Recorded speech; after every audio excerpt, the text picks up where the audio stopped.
Hitchcock returned to London, his birthplace, in the 1970s to make Frenzy. The opening sequence bore the indelible stamp of the master, and by the way, watch out for the bowler-hatted gentleman. Let us rejoice that pollution will soon be banished from the waters of this river, and that there will soon be no foreign... Look! Welcome back, water creatures. It's so delightful. It's a woman!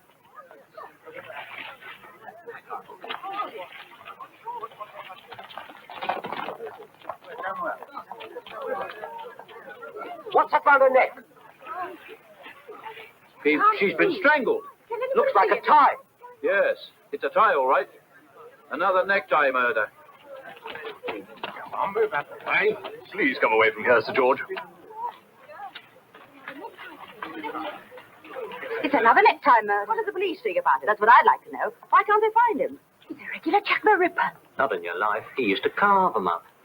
Sent a bird's kidney to Scotland Yard once, wrapped in a bit of violet writing paper. That'll do, Herb. I'm quite sure the lady doesn't want to hear any more about it. Or was it a bit of a liver?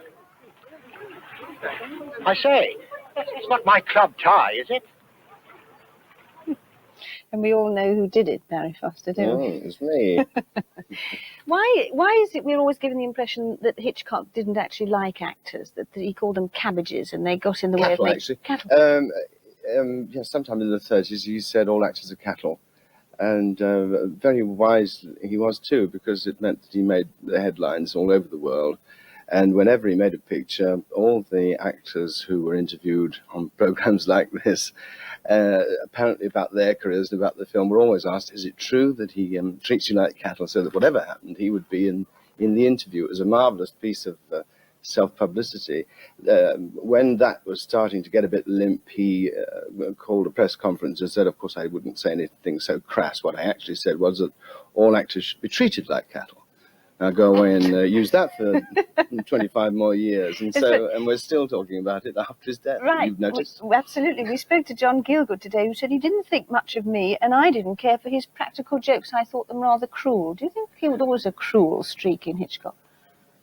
I found him a very sweet man. I was too late for the practical jokes. I was too late for quite a lot of things. I was, after all, in the penultimate chapter.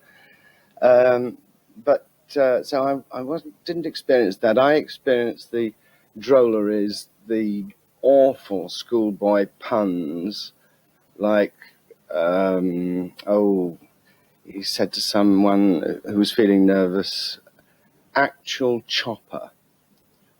And when Dave sort of gasped and asked what that meant, he'd say, real axe, relax. You know, but when you picked yourself off the floor with that one, you know, he hits you with about 5 more.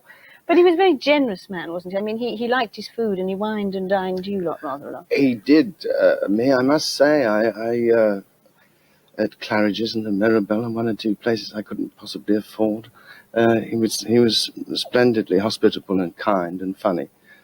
And I'm reminded of one of his stories, which I'm sure you'd like to be told today, about a man called Harry Kernitz, a very cordially loathed head of, I think it was Columbia, who on his funeral, the cortege went down one of those boulevards, followed by about 1,000 people at least.